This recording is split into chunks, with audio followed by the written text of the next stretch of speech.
Hora da verdade, da Renascença e do Jornal Público. O nosso convidado é o Ministro das Finanças, João Leão, a quem agradeço desde já ter aceitado esta entrevista. Eu sou a Susana Madureira Martins, comigo está a jornalista Helena Pereira. Senhor Ministro, viva, sabendo que sabe hoje teria feito alguma coisa diferente na preparação das negociações do Orçamento de Estado para 2022? Muito bom dia. Nós preparámos o Orçamento de Estado desde o início preocupado para as questões que o país precisava e para enfrentar o momento em que se sentia da pandemia e da recuperação económica, e fomos, no âmbito dessa preparação, ouvindo as preocupações desde julho dos principais partidos que têm viabilizado o Orçamento de Estado. E penso que o orçamento foi um orçamento equilibrado, era um orçamento do que o país precisava para ajudar a recuperação do país. E, nesse sentido, foi reconhecido que era um orçamento, penso que há esse reconhecimento, que era um orçamento com uma preocupação social forte, apostado na recuperação económica, com a ajuda do PRR. Era um orçamento que o país precisava. Não fazia diferente, portanto, acha que depois das eleições de 2022, em janeiro, caso o Partido Socialista vença, mas sem maioria absoluta, há condições de confiança suficientes para regressar a essa parceria com PCP e Bloco de Esquerda e às negociações com esses partidos? É fundamental termos presente que muito importante assegurar boas condições de governabilidade para o país e governabilidade e estabilidade no país. Estamos numa fase crítica de recuperação económica do país. O país está agora com a recuperação em curso e temos de assegurar, quer este ano, quer no próximo ano, um forte crescimento económico. Nós prevemos que possamos atingir um crescimento nestes 2 anos superior a 10%. E isso é fundamental para voltar a colocar Portugal outra vez numa forte situação positiva do ponto de vista económico, financeiro e do bem-estar da população portuguesa. Mas Agora, vê essa estabilidade só criada com os parceiros de esquerda, PCP e Bloco?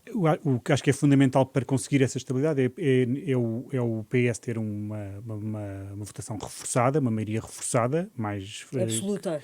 que dê condições de governabilidade e ao partido que está em melhores condições de o fazer, nesta situação.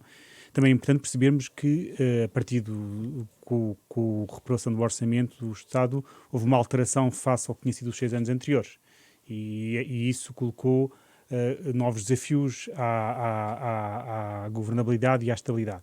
E Então, neste mas está a contexto... reconhecer que, desculpe, que a relação com o Bloco de Esquerda e com o PCP ficou de algum modo afetada? A confiança e o trabalho?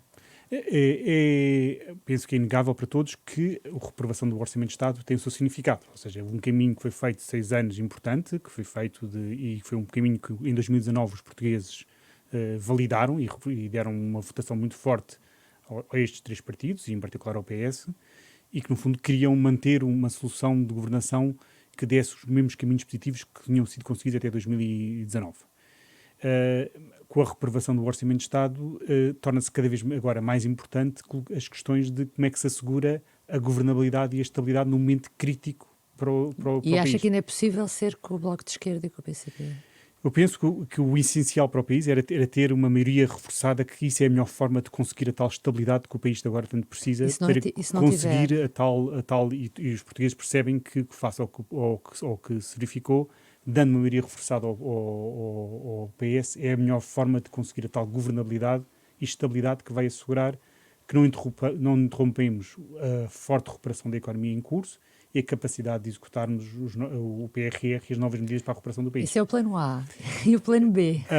Se não tiverem essa maioria absoluta. Claro que se não tivermos uma maioria que nos permita, temos que estar abertos a governar, porque nós queremos governar criando e partindo e assentando naquilo que foram os resultados que conseguimos desde 2015, em que conseguiu-se muitas coisas muito positivas, conseguimos evitar o processo de sanções que o país tinha em 2015, era um país que estava descredibilizado em termos de um procedimento de déficit excessivo, tinha problemas no setor financeiro, tinha problemas de ter necessidade de virar a página da austeridade em que havia cortes generalizados e havia necessidade de melhorar o rendimento e os direitos portugueses, prosseguir esse caminho positivo que permitiu que Portugal tivesse um crescimento bastante significativo acima da União Europeia durante todo este período, e para isso, para conseguirmos esse caminho, é fundamental continuarmos com estabilidade e com condições de governabilidade. Agora, o que é importante é ouvir os portugueses, ouvir a palavra aos portugueses, e em função disso temos de estar preparados para, dentro do que foi o entendimento dos portugueses, conseguir as condições de governabilidade. Se tiver que ser, se passar por por conseguir, né, e temos abertura para voltar a ter esse entendimento que houve até aqui, mas é importante, para conseguir esse entendimento é preciso que todos estejam com abertura para tal, não é? Rui Rio já se disponibilizou, por exemplo, para viabilizar os 2 primeiros orçamentos do Estado do próximo governo socialista, em caso de ganhar sem maioria absoluta o PS. Como é que ouviu essas declarações e se isso é viável, não é? E como é que se negocia um orçamento com o PSD? Isso tem uma dimensão política que é importante. Achamos que a melhor forma, como referi, de governar é ter uma maioria muito reforçada que dê força que reforça a votação do PS e com isso as condições de governabilidade. A nossa, penso que entendi a vontade do Governo e do Partido Socialista será no sentido de manter uma linha que permita assegurar a trajetória que foi conseguida nos últimos anos. Para isso, ficou marcada assente a ideia de virar a página da austeridade, seguindo um caminho de sustentabilidade, ano a ano, melhorando a vida dos portugueses e criar condições para o crescimento da economia.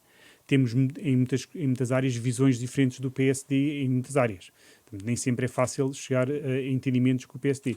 Ainda o ano passado, o PSD, a forma como se entendeu que a melhor forma de enfrentar a crise foi uma forma muito diferente da que nós enfrentámos. Eles entendiam que esperavam pior, achavam que estávamos a dar tudo a todos, tinha uma lógica de austeridade de enfrentar uma crise. Nós decidimos mais uma vez, e foi bem sucedido, que conseguimos enfrentar a crise, uma lógica pela primeira vez sem implementar a austeridade. Portugal, nas crises anteriores, quando chegava uma crise, implicava sempre uma estratégia de austeridade. Pela primeira vez conseguimos enfrentar uma crise sem ter de aplicar a austeridade e com grande sucesso. Então, mas com o PSD vê dificuldades em haver diálogo? É que o Primeiro-Ministro já abriu essa porta de dialogar e de possibilidade de conversar com o PSD, pelo menos em algumas matérias. Não se vê a fazer negociações ou a dialogar ou conversar com o PSD? Nós não podemos excluir a partir de soluções, temos que respeitar a votação dos portugueses e com base nas votações portuguesas temos que estar abertos a assegurar as tais condições de governabilidade e de estabilidade. Isso é essencial para o país e isso nós não podemos recusar, temos que respeitar o que é a votação de português. Achamos é que a melhor forma de assegurar a tal estabilidade e governabilidade é reforçando a votação do Partido Socialista, que é o partido que está em melhores condições não só de assegurar essa estabilidade, tendo em consideração, tendo em consideração o que são neste momento as perspectivas políticas, é o partido que está com melhores condições de assegurar essa governabilidade e também é o partido que neste momento, e é o governo, que tem a experiência para conseguir implementar este plano de recuperação que está em curso e que não deve ser interrompido. Deixe-me perceber então, tendo em conta a trajetória que foi feita nos últimos 6 anos, seria mais contra a natura os próximos anos serem feitos com o PSD do que com a esquerda? É isso que eu depreendo das suas palavras. A leitura é que para manter a melhor forma de conseguir manter a trajetória que temos seguido de recuperação, não só de rendimento, de direitos e ter um crescimento económico muito positivo acima da União Europeia, é manter a lógica de governação que foi feita até agora, apostando na aplicação do PRR, num conjunto de reformas que estamos a implementar. Para isso, achamos que até a melhor forma é reforçar a votação no PS e conseguir uma maioria reforçada. Admitimos que, se isso não acontecer, temos de estar abertos, em particular, olhando se havendo uma maioria de esquerda no Parlamento, conseguimos voltar a reunir condições para essa governabilidade. É verdade que a reprovação do orçamento de 2021 daqui um sinal de que é preciso ultrapassar essas dificuldades. Mas não podemos fechar, não podemos neste excluir à partida situações porque é importante assegurar aos portugueses as tais condições de governabilidade e estabilidade que é absolutamente crítico nesta fase. Em breve o Parlamento é dissolvido e o país fica a viver em duodécimos. Quando é que será possível nós termos um orçamento? E quais são as maiores dificuldades que o senhor, como Ministro das Finanças, vai enfrentar agora durante estes meses de governação com o Governo em gestão e em duodécimos? Sim. Portanto, relativamente à primeira parte da questão, entendemos que é possível apresentar um orçamento ainda durante o mês de março. Será feito em tempo recorde. E ser aprovado em abril? Será aprovado, para aprovar em março, será aprovado apresentado em março, será aprovado final de abril ou ainda em maio, e entrar em vigor por essa altura. Portanto, será um orçamento que terá que ser aprovado em tempo de recorde, mas também será, por virtude das eleições, o orçamento que será apresentado mais tarde. E, portanto, aí da necessidade de apresentá-lo com maior rapidez para não fazer atrasar mais o processo de entrar em vigor do orçamento. Portanto, aí é muito crítico ter a capacidade de ter um orçamento rapidamente pronto e para entrar em vigor o mais cedo possível, para não atrasar o processo de recuperação fundamental para o país. Uma das coisas, uma das dúvidas que temos é, por exemplo, onde é que vai buscar o dinheiro para os aumentos salariais da função pública. Isso ainda não foi esclarecido. Como é que isso pode ser feito? Onde é que vai, a que gaveta é que vai buscar o dinheiro para este orçamento? Portanto, para este aumento salarial? Essa é a segunda parte da questão, que é muito importante. Como é que vamos executar o orçamento em duodécimos? Como sabe, no orçamento de duodécimos nós podemos executar 1/12 em cada mês, em relação a cada ministério ou em cada programa orçamental. Mas isto é um acréscimo de despesa. É um acréscimo de despesa. Agora, o que nós entendemos tem que ser visto do ponto de vista também orçamental, mas do ponto de vista também do que se espera de um governo que está nas condições do atual. Esperemos tomar no início do ano as medidas que são habituais de tomar no início do ano, são medidas regulares de que se espera que se tomem todos os anos, que têm a ver com a atualização de salários, de pensões e medidas sobre o salário mínimo. São medidas que têm a ver com aquilo que habitualmente se faz no início do ano.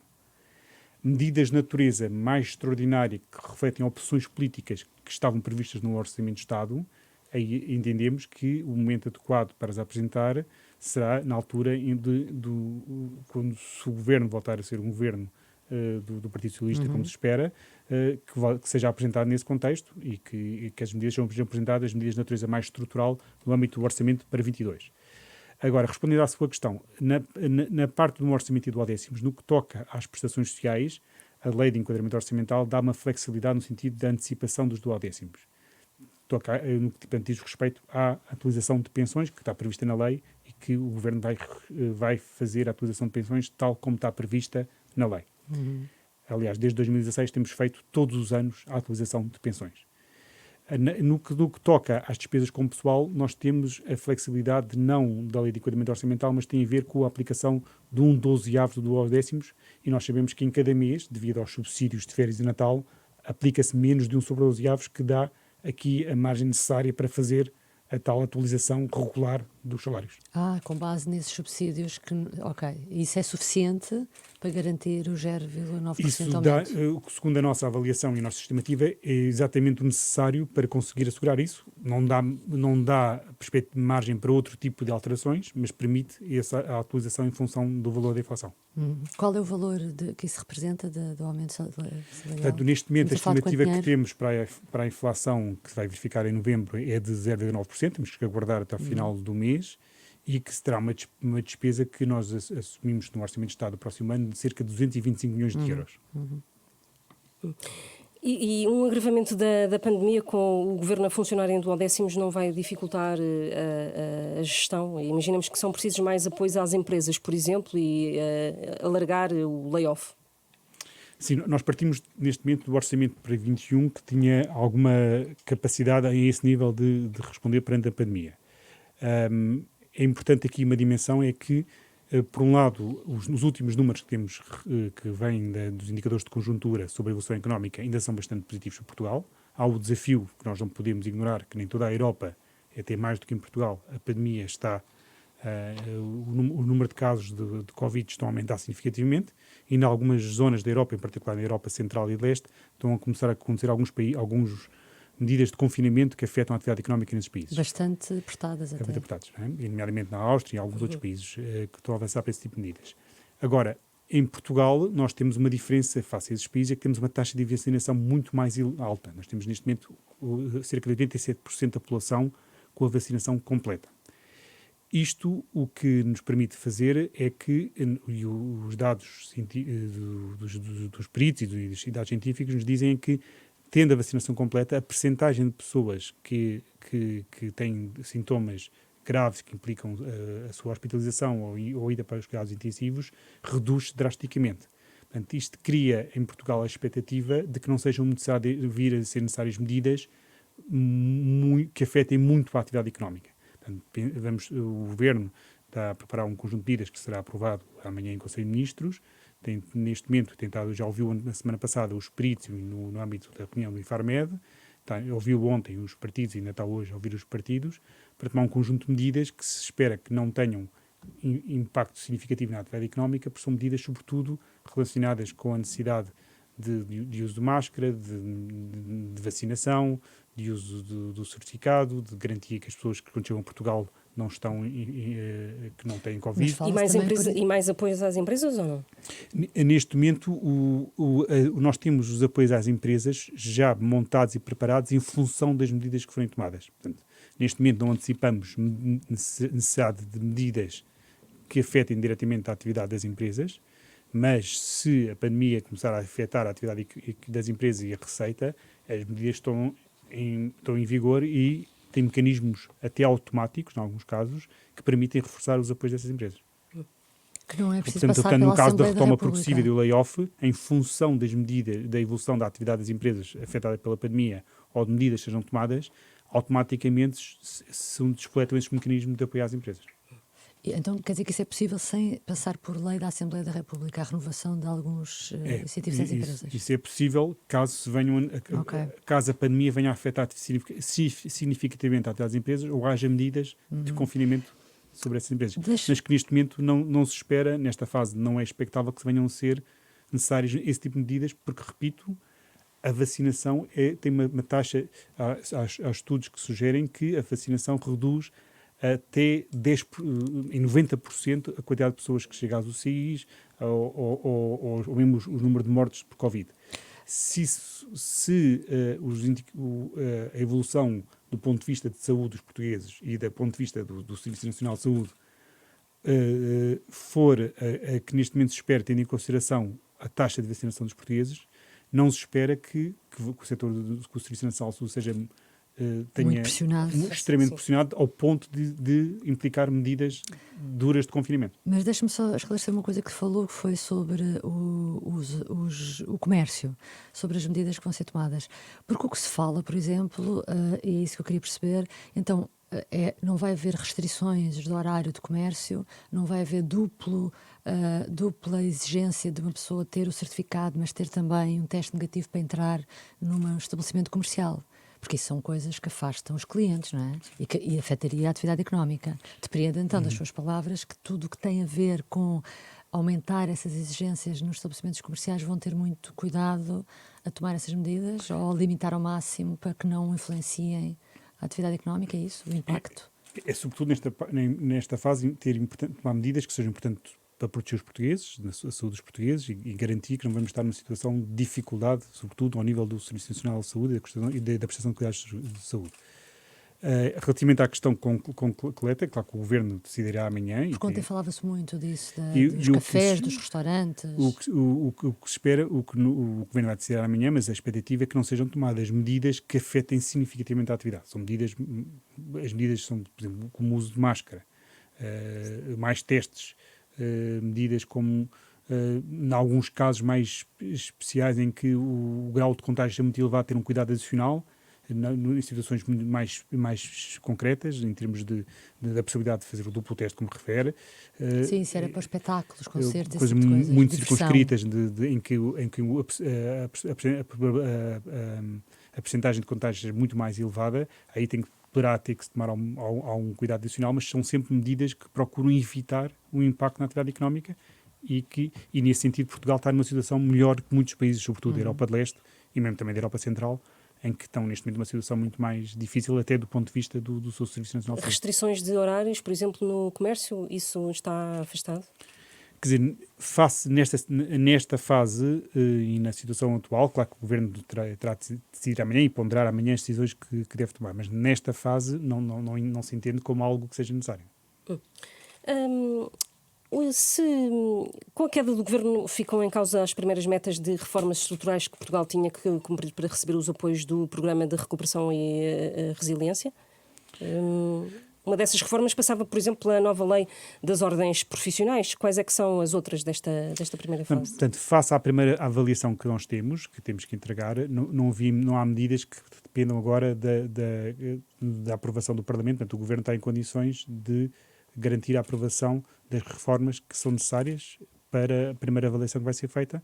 E, portanto, isso... E quais são essas reformas desta primeira fase? Há um conjunto muito diversificado de medidas que vão ser feitas, um conjunto até medidas que são aprovadas muitas por parte do Governo, por decreto-lei, reforma até do funcionamento de um conjunto de questões sobre o funcionamento das empresas públicas, um conjunto de... Pode concretizar melhor?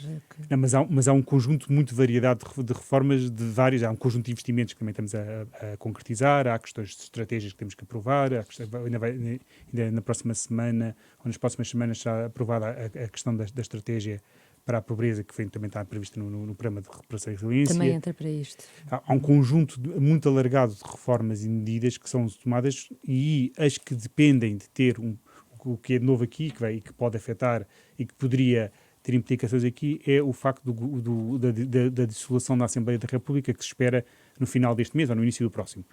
Mas as medidas que dependem da Assembleia não vão afetar esta primeira avaliação, porque neste momento não há medidas que dependam da aprovação da Assembleia. Sim, mas é do Governo. Quando fala de institutos públicos, é o quê? Nós também estamos a fazer a reforma ao nível das empresas públicas, dos incentivos para a gestão das empresas públicas, para melhorar a sua performance financeira das empresas públicas. É uma das reformas que está prevista no programa de resiliência. Estamos à conversa com o Ministro das Finanças, João Leão, sobre política fiscal. Como o e-voucher e o auto-voucher, o Governo apostou numa estratégia de créditos fiscais.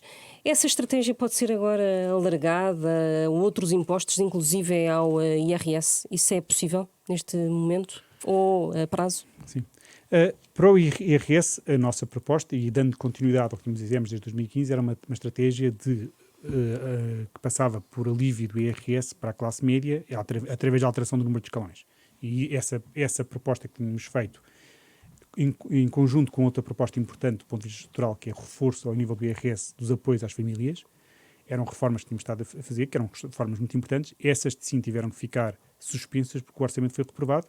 E agora o expectável é que, se o PS voltar a ganhar as eleições, essas propostas de alívio do IRS, por um lado através dos escalões e, por outro lado, de alívio de IRS para as famílias com filhos, possam ser reequacionados e voltar a estar presentes numa nova com proposta. retroativos, segundo o Primeiro-Ministro. O IRS depois o IRS tem uma validade também de natureza anual e, portanto, teria que ser sempre para vigorar o ano todo, nesse âmbito.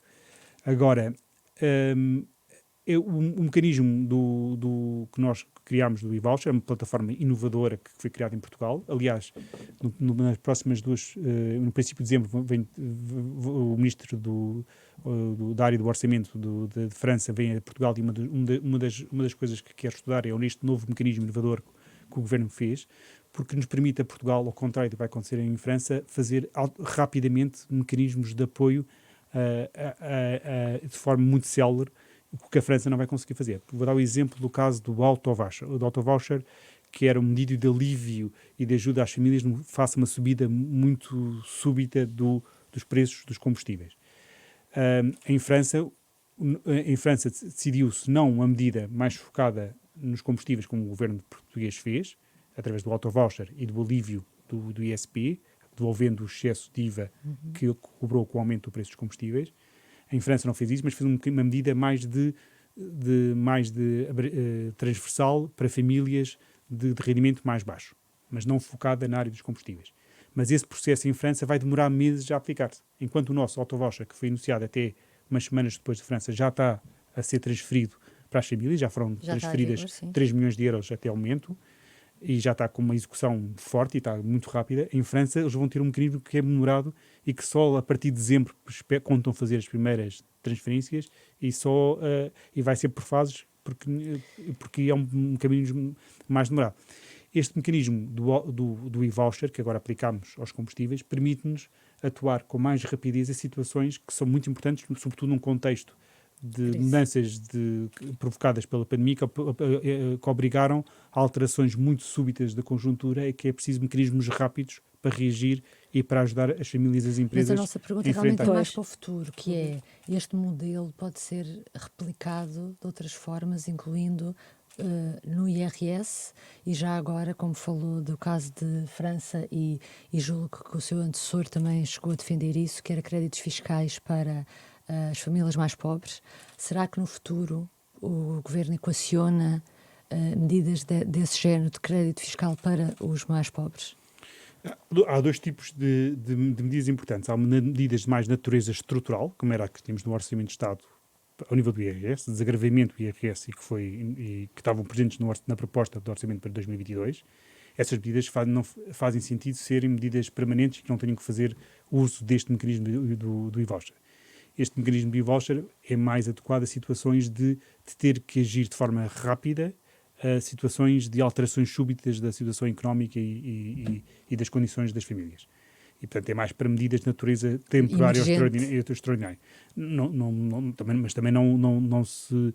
É um mecanismo que está presente, foi inovador do ponto de vista da sua aplicação e da capacidade de fazer chegar às famílias esses créditos fiscais e, portanto, contamos que no futuro possa ser explorado nas suas diferentes vias. Temos aqui uma inovação do ponto de vista tecnológico que agora a própria França está interessada em perceber como é que nós conseguimos montar este mecanismo de forma tão rápida e vem cá também no âmbito da reunião que vamos ter com o Ministro do Orçamento francês. Ver como se faz, ver como nós fazemos. Sim, vai ser um dos pontos que está em cima, aqueles que vão querer perceber é como é que este mecanismo é utilizado. Mas o que eu pergunto é, por exemplo, no futuro programa eleitoral, o PS não poderá apresentar algo semelhante noutra área. Sobre isso ainda não há novidade nenhuma que nos possa dar. Não, nós vemos com bons olhos que este mecanismo possa ser explorado, é uma inovação do ponto de vista tecnológico e que deve ser explorado nas suas potencialidades. Vimos que é útil para questões em que é preciso responder de forma muito rápida a alterações da conjuntura económica, que também ela é muito súbita, e que é preciso uma resposta rápida. Foi assim no e-voucher e agora é assim para o auto-voucher, que ainda conseguimos já responder ainda com maior celeridade. Este mecanismo vai estar presente, cada vez o número de famílias que já está presente neste mecanismo já é bastante superior, já chega a 1,3 milhões de portugueses que têm este mecanismo e que se espera que agora está a alargar-se de forma muito rápida de dia para dia. E, portanto, é um mecanismo que vai ficar disponível para o Governo, um mecanismo inovador do ponto de vista tecnológico que nos permita explorar. Temos utilizado para questões de mais natureza extraordinária e temporária, mas também não se exclui que possa ser pensado e para outras situações. Para além do desdobramento dos escalões do IRS, este mecanismo também poderia funcionar por aí, pelo IRS a prazo. É isso que nos está a dizer ou não? Neste momento não temos nada preparado nesse sentido, mas pode ser explorado as suas virtualidades do ponto de vista... É um mecanismo que nos permite, em função do consumo das famílias e das empresas, devolver de forma muito rápida um crédito fiscal com base nesse consumo. E, portanto, nesse sentido, também pode ser explorado por essa via. Em setembro, um grupo de economistas e empresários chegou a lançar a ideia, a fazer um apelo público de alívio da classe média, que passava um bocadinho por crédito fiscal de 25% do imposto de IRS. Acha que pode ser por aí? Ou isto que é sugerido é demais? O que me parece importante é que medidas de desagravamento do IRS mais estruturais devem se refletir nas tabelas e nas taxas de IRS, e através de tabelas não devem estar condicionadas aos níveis de consumo. Essas medidas de natureza estrutural que são tomadas, o Governo tomou um conjunto de medidas desde 2016. Aliás, Portugal foi dos países da Europa onde o peso do IRS no PIB mais reduziu, era 7,3% em 2015. Em 2019, antes da pandemia, chegou a 6,3%. Foi uma redução de 1 ponto percentual do PIB. E na Europa, esta percentagem aumentou, não diminuiu. Portanto, Portugal fez um desagravamento significativo do IRS para as famílias, mas isso deve ser refletido em medidas de natureza estrutural. Agora, há questões importantes que podem ser utilizadas e inovadoras, que podem ser pensadas utilizando este novo mecanismo tecnológico. Haverá condições para voltar a impor limites ao déficit em 2023? O que foi decidido ao nível do ECOFIN e pelos ministros das Finanças da União Europeia é de que as regras mantiriam-se suspensas, não haveria limites em 2022, e penso que foi uma decisão correta e acertada, mas também foi decidido que voltariam em 23. Portanto, não há dúvida que agora, a não ser que haja uma alteração radical de circunstâncias, que essas regras voltam em 23. Ou seja, que passará a haver regras a partir de 2023. Coisa diferente é que regras é que devem estar presentes e quais é que são os mecanismos de ajustamento previstos nessas regras. Isso é algo que está em discussão neste momento na Europa, não só ao nível dos Conselhos dos Ministros das Finanças da União Europeia, mas também foi lançado um processo de consulta pública e que nós desafiamos até a população portuguesa, as instituições portuguesas, a participarem nessa consulta portuguesa. O governo português entende que deve haver uma revisão significativa dessas regras de governação que incluem as regras orçamentais. E achamos isso importante porque não podemos ignorar que passamos por uma crise muito acentuada, é a maior crise desde a Segunda Guerra Mundial. E depois de uma outra crise das dívidas soberanas em 2011, que também afetou muito a Europa, tivemos duas crises muito acentuadas num espaço de 10 anos, que alteraram radicalmente as situações financeiras e orçamentais dos países da União Europeia. A dívida pública da União Europeia, que há cerca de 20 anos era cerca de 60% do PIB, neste momento é cerca de 100% do PIB. Portanto, nós não podemos olhar para as regras orçamentais e pensar que tudo ficou na mesma. Na altura, as regras foram definidas nos 60% porque era a média da dívida pública dessa altura. Então? Qual é a sua opinião em relação à meta do déficit e da dívida pública? Portanto, e, por outro lado, outra questão crítica, e ainda respondendo a isso, nós não podemos esquecer é que temos que ter maior capacidade para responder a crises como aconteceu em 2021. Temos que aprender as lições da crise. Nós ouvimos como é que a Europa respondeu na crise das dívidas soberanas em 2011, 2012. Foi um recurso à austeridade que foi entendido por todos e já é hoje consensual que foi uma estratégia errada. E agora, em 2021 e 2021, teve uma estratégia diferente e que é considerada uma estratégia que foi correta, permitiu manter o emprego e a capacidade produtiva na Europa. Mas isto foi feito através de um procedimento extremo que foi suspender as regras. Não é esperado que em outras crises de natureza que não estão acentuada se volte a suspender. Tem que haver uma solução, não é? Tem que haver uma solução mais flexível que num contexto de crise permita à Europa responder com mais vigor a uma crise económica e tenha maiores mecanismos do ponto de vista orçamental que possam ir de apoio à política monetária na resposta a uma crise. Repare, há uma questão muito importante aqui que também não era expectável há 20 anos atrás, não só é a dívida, outra coisa muito diferente é que temos taxas de juros na Europa que são de cerca de 0%, a taxa de juros de referência do Banco Central Europeu, de 0% desde 2009. Ou seja, estas taxas de juros com este nível também nos dizem que o Banco Central Europeu também está limitado na sua capacidade de resposta. Não pode descer muito mais os juros para reagir a uma crise económica. O que mostra que também é mais importante do que se esperava há 20 anos atrás ter a capacidade financeira e orçamental para responder à crise quando o Banco Central já está limitado na sua resposta. Portanto, e para isso é preciso rever questões importantes. Então, deixe-me insistir. Qual é a sua posição? Quanto é que deveria ser o déficit, uma meta do déficit e a meta da dívida, sendo assim? Agora, nós entendemos que há aqui duas questões que nós temos que reconhecer que estão nos tratados orçamentais, que é o está em meta do déficit 3% e da dívida dos 60%. Sim. Estando nos tratados orçamentais, nós achamos que seria importante revê-las, mas também reconhecemos que não é fácil conseguir uma unanimidade dos países para rever essas metas. Mas não é só as metas que contam, é o caminho e o percurso que se faz para essa redução da dívida.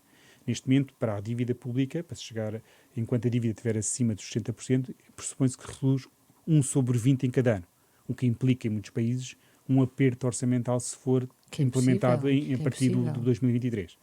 Portanto, é importante suavizar essa redução desse valor, criar mecanismos de maior flexibilidade que se ajustem às condições de cada país e não regras tão rígidas que tenham que ser feitas de igual forma para todos e que, em algum caso, alguns países seriam muito violentas, como o caso da Itália e da Grécia, seriam regras muito violentas nesses países.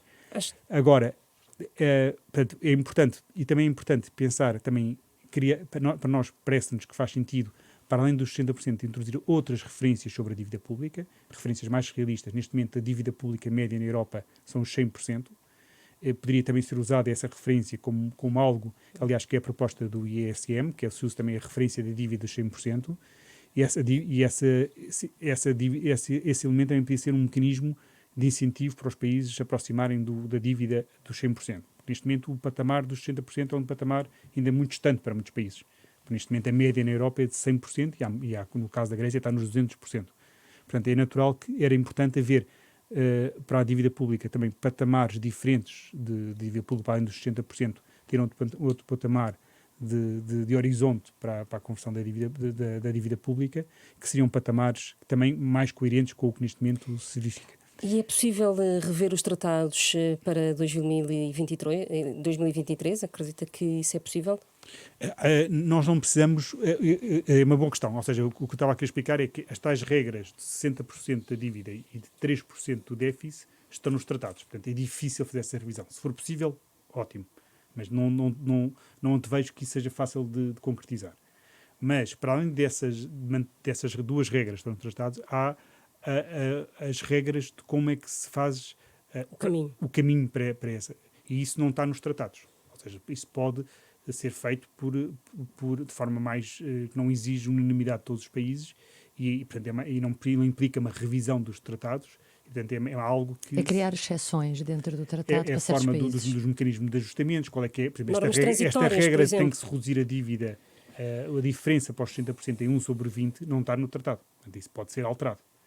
A forma como se faz este ajustamento da dívida para se atingir a tal meta não está no tratado, portanto a forma como é implementado a necessidade de alteração do saldo estrutural todos os anos também não está no tratado.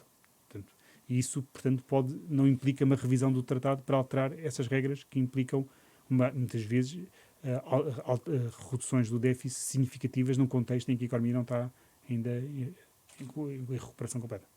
Então acha que em 2023 já é possível começar a trabalhar assim? Os vários países começarem a trabalhar assim?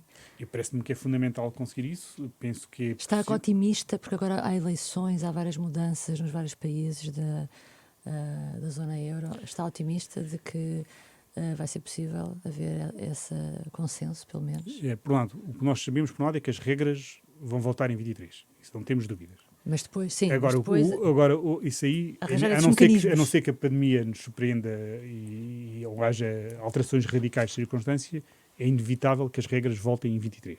Muito primeiro ponto.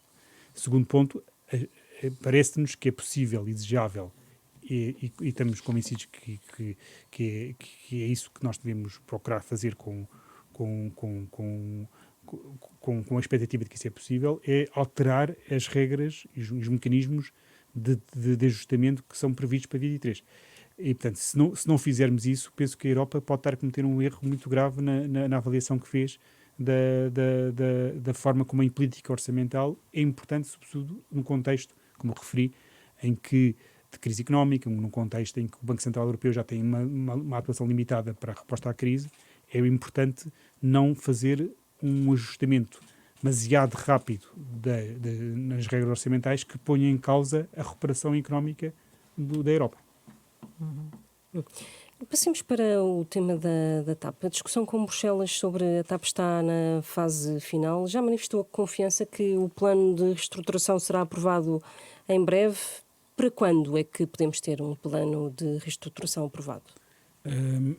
Nós estamos na fase, como disse, na fase final de negociação. Já neste momento a negociação está focada em poucos pontos, portanto está bastante próxima do final. Já há um entendimento bastante claro sobre muitas questões e esperamos que nas próximas semanas se consiga concluir o plano de reestruturação e a aprovação. É difícil precisar quando, mas esperamos que nas próximas semanas... Antes do início de 2022? Se possível, ainda antes de 2021, antes do início de 2022 ter o plano aprovado, mas não queria precisar agora exatamente no tempo, mas que será nas próximas semanas ter o plano aprovado, parece-nos importante, porque já estamos numa fase muito final da negociação. O Orçamento de Estado que foi chumbado previa 990 milhões de euros para a TAP. Agora não vai ser possível transferir esse dinheiro só quando houver um novo orçamento? Como é que isto vai ser resolvido? E a TAP não precisa, durante estes meses todos, pelo menos até abril, não precisa do dinheiro? Sim, é uma excelente questão, que é, há uma parte que nós vamos conseguir transferir já, porque estamos na fase que não depende do plano, que é a compensação pelo efeito do Covid, e isso o Governo Ok. pode É fazer. quanto em termos de dinheiro? Prevê-se um valor na ordem dos 170 milhões de euros, Isso 160, é pouco, 170 então, em milhões de euros, relação aos que 990. possa ser feito, independente do plano da restauração não estar aprovado, portanto será feito ainda este ano. E contamos que, se o plano de restauração esteja aprovado, que esperemos nas próximas semanas, fazer também uma nova injeção de capital na TAP. E podem em duodécimos. Podemos em duodécimos, gostaríamos de poder fazer ainda este ano, para termos ainda mais margem no próximo ano para a gestão em duodécimos, mas podemos em duodécimos com as limitações que o orçamento em duodécimos está.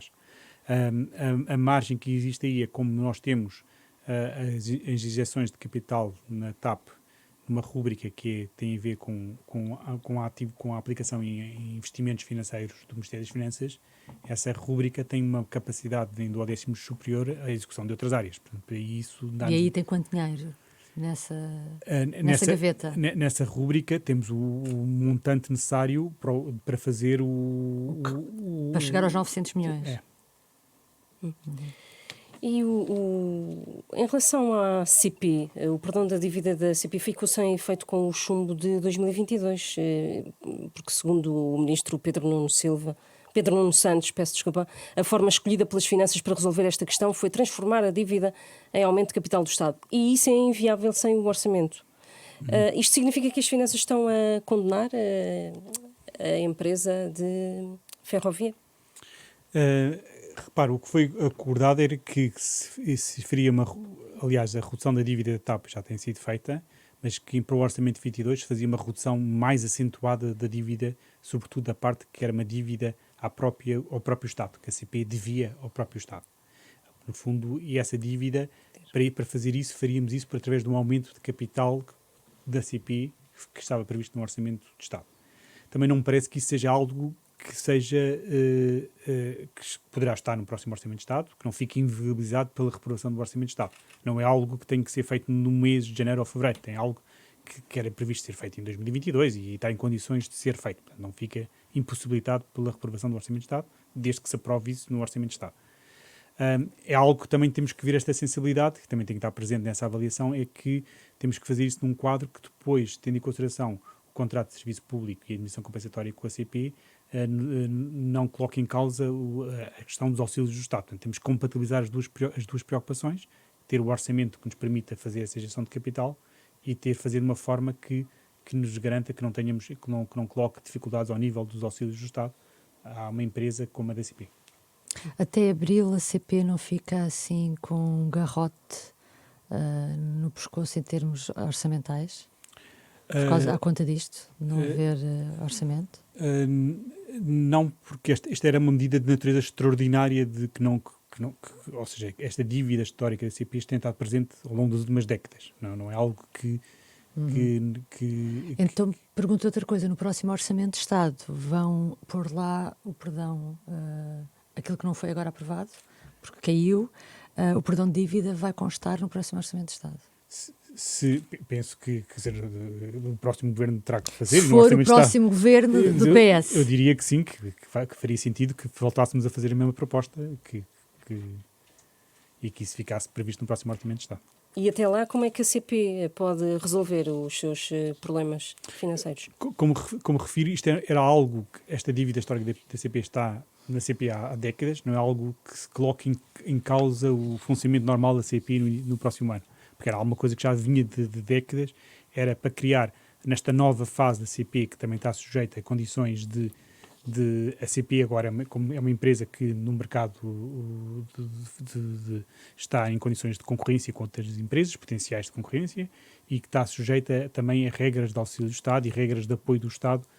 Por isso, resolver esta questão da dívida histórica da CP é algo que é um contributo também que clarifica e é um contributo para esta nova fase da vida da CP, em que vai estar a CP tem condições de concorrência potenciais com outras empresas e tem que ter as capacidades, já que não pode ter, como nós vimos, apoios muitas vezes diretos para para determinado tipo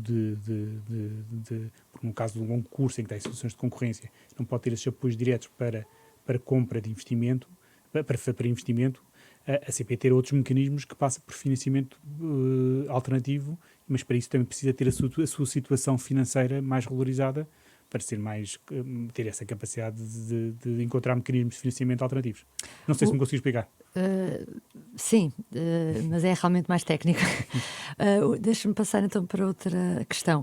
O ministro Pedro Nuno Santos fez algumas críticas em público por causa da CP, dizendo que se dependesse dele o problema já estava resolvido.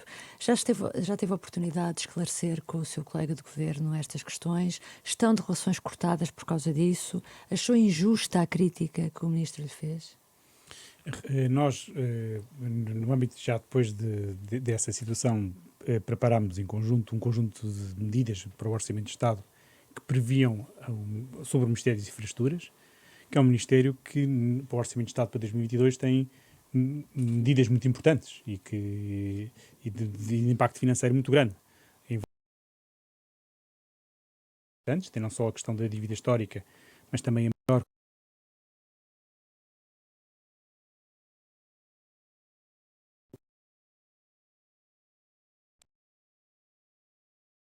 do que foi comprado nas últimas 10 décadas.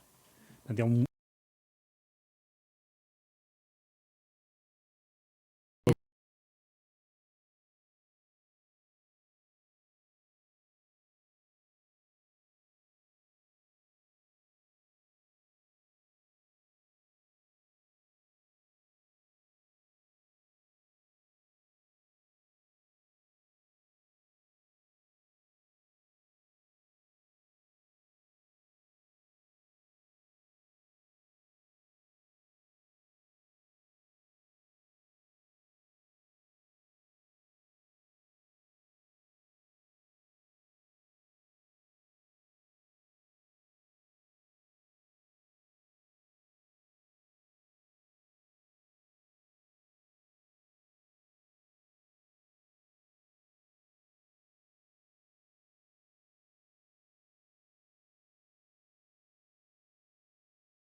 setores, com muitas áreas, e nós estamos habituados a que em determinados momentos, às vezes há momentos de maior emotividade, e que é natural neste tipo, muitas vezes acontecer. O que é importante é que as coisas depois sejam resolvidas sempre tendo presente o interesse dos portugueses e cabe-nos a todos nós depois de seguir trabalhar em nome do interesse de Portugal e dos portugueses.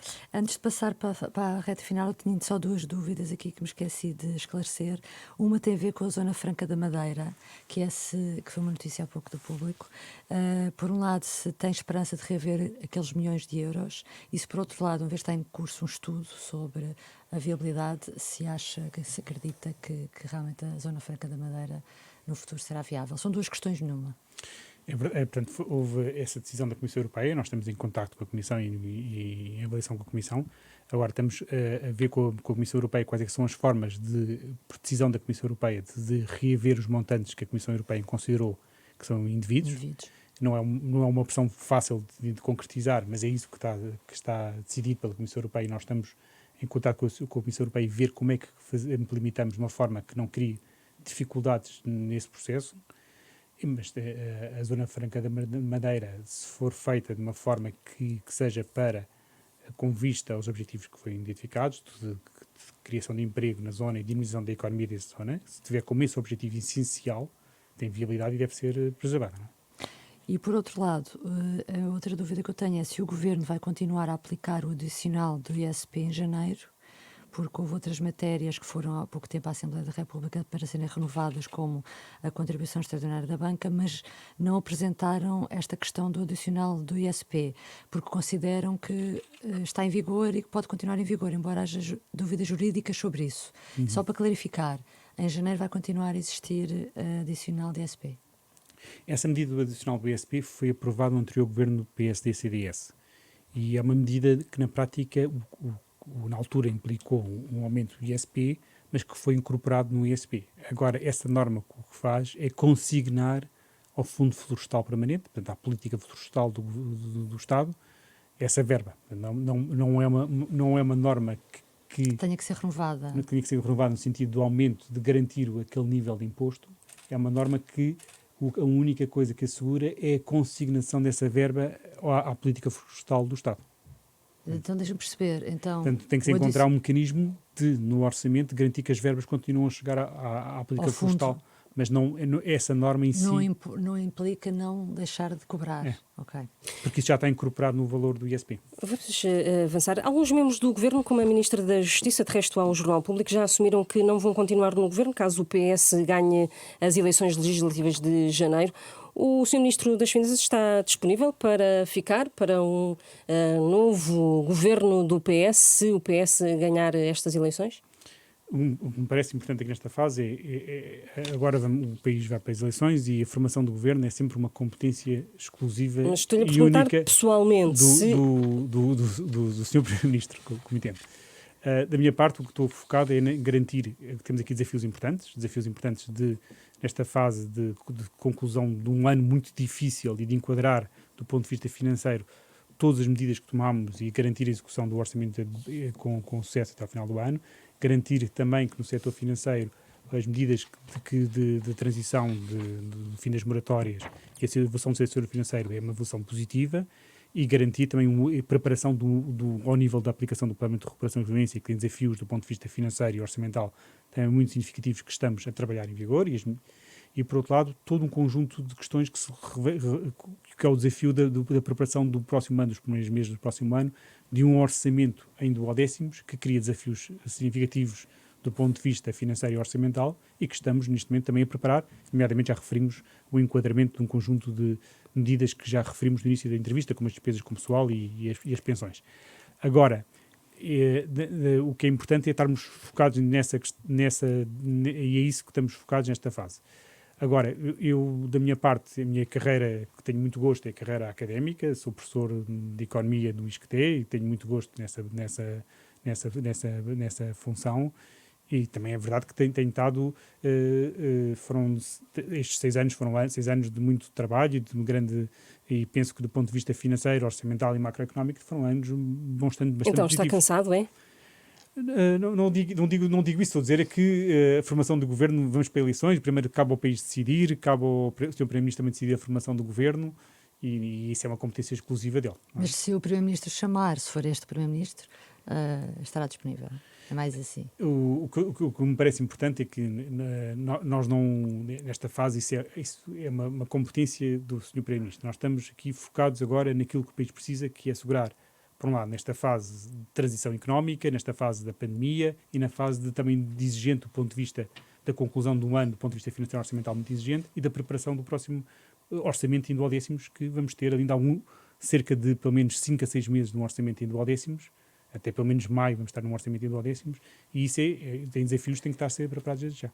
Ministro, uma última questão. Tem saudades da pasta da Administração Pública no seu Ministério das Finanças? Gostava de ver de novo esta pasta no Ministério das Finanças ou está bem assim autonomizado?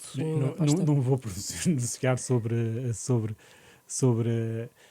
a forma como a orgânica do governo, isso aí. Eu penso que houve aspectos muito positivos da atual orgânica e da forma como foi dinamizada essa dimensão, mas não vou estar a pronunciar sobre... Um governo com menos ministérios é também um alívio para o homem das contas do governo, para o Ministro das Finanças. Isso seria um alívio, um próximo governo mais reduzido? Não, do ponto de vista das contas, não é diferente a dimensão do governo não é para haver mais um ministro ou menos um ministério que afeta a dimensão das contas do governo. Isso não tem significado do ponto de vista financeiro. E nós mostramos ao longo destes 6 anos que conseguimos ter uma coisa que foi única. Ou seja, durante 6 anos cumprimos, apesar de ter essa composição do governo, cumprimos ano após ano as metas que nos propusemos. Aliás, desde 2016 cumprimos todos os anos as metas que nos propusemos em termos de metas de déficit orçamental, de contas públicas e dívida pública. não tivemos que fazer nenhum único orçamento retificativo, a única coisa que fizemos foi um orçamento suplementar no contexto da pandemia. Aliás, foi exatamente o oposto do que aconteceu nos 15 anos anteriores. Desde o início do século, para trás, praticamente todos os anos as metas não eram cumpridas, havia derrapagens orçamentais, havia periodicamente crises de finanças públicas, medidas de austeridade, e nestes 6 anos isso não aconteceu. Foi exatamente o oposto. Ou seja, ano após ano cumprimos sempre as metas a que nos propusemos, e isso, a composição do governo não alterou essa dimensão.